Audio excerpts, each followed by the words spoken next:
Assalamualaikum warahmatullahi wabarakatuh. Perkenalkan, nama saya Niwayan Devta Utami dengan MPM 5019134. Saya berasal dari kelas 3E Prodi PGSD. Di dalam video ini, saya akan menjelaskan tentang manfaat, peraturan, dan tujuan dari beberapa bentuk-bentuk permainan. Dan bentuk-bentuk permainan yang saya pilih guna memenuhi tugas penjas pada minggu ini adalah permainan bola bekel dan permainan engklek. Berikut adalah penjelasannya.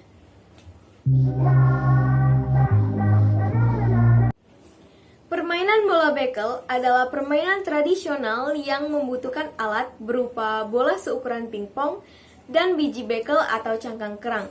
Permainan ini biasanya dimainkan oleh 2 orang atau lebih secara bergiliran. Dan pada umumnya permainan ini lebih populer di kalangan anak perempuan.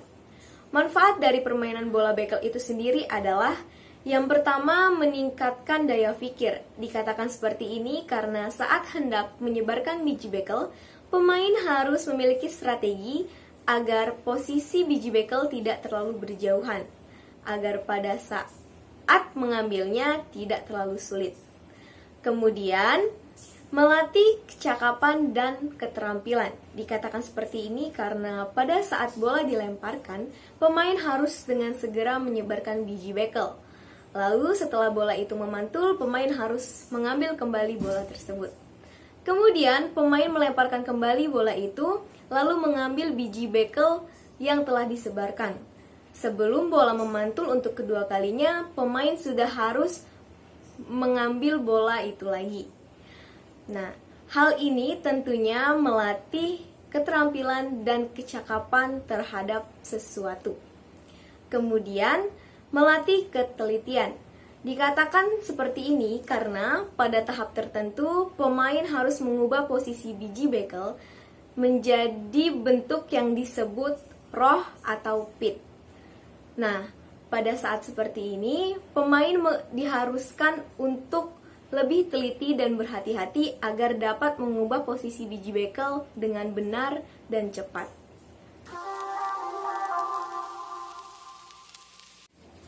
Peraturan yang terdapat di dalam permainan bola bekel adalah sebagai berikut.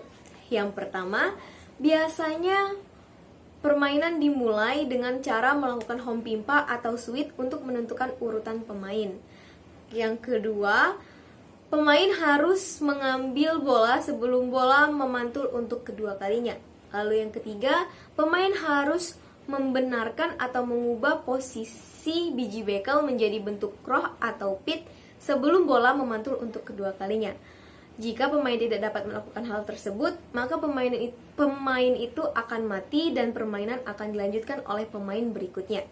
Kemudian, yang keempat, jika bola memantul pada biji bekel yang sudah tersebar di lantai, maka pemain akan mati dan permainan akan dilanjutkan oleh pemain berikutnya.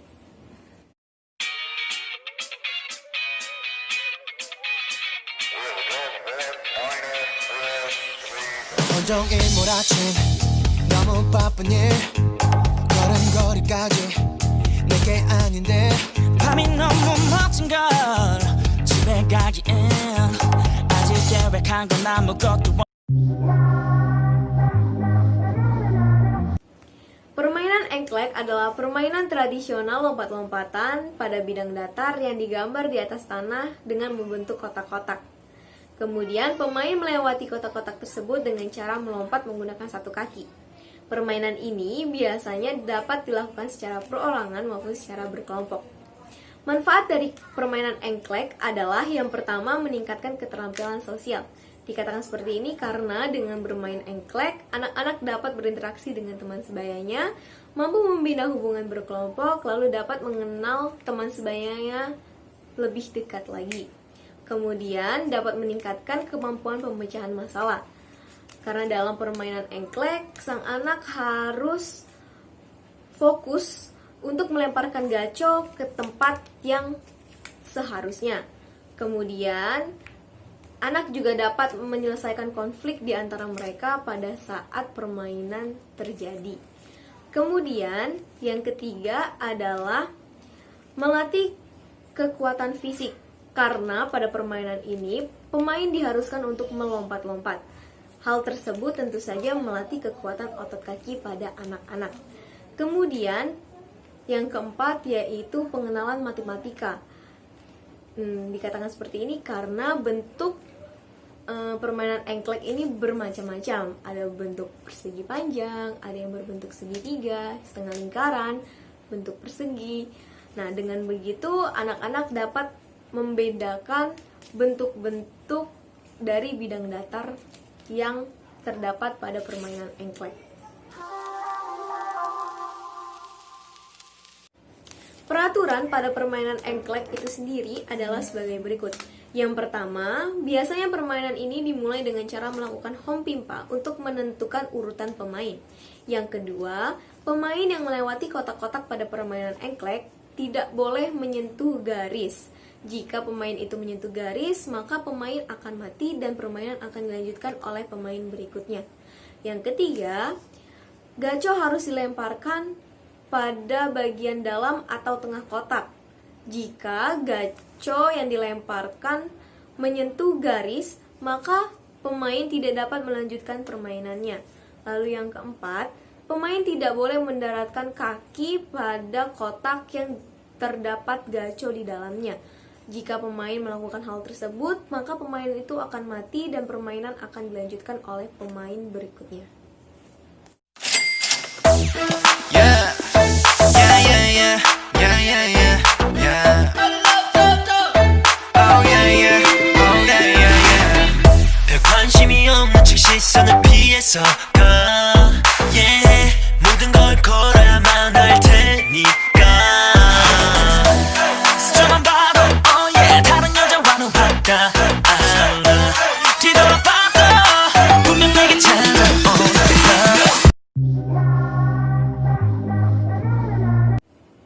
Pada umumnya, kedua permainan ini memiliki tujuan yang sama. Yang pertama yaitu mengenalkan anak pada permainan tradisional.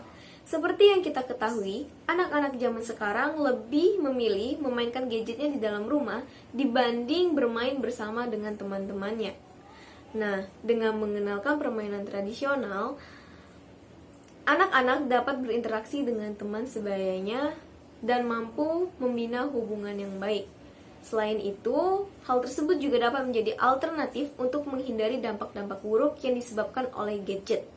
Yang kedua, dapat melatih kedisiplinan dan kejujuran pada anak.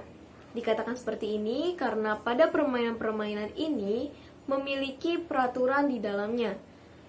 Saat anak memainkan permainannya, anak dituntut untuk menaati semua peraturan yang terdapat di dalam permainan tersebut.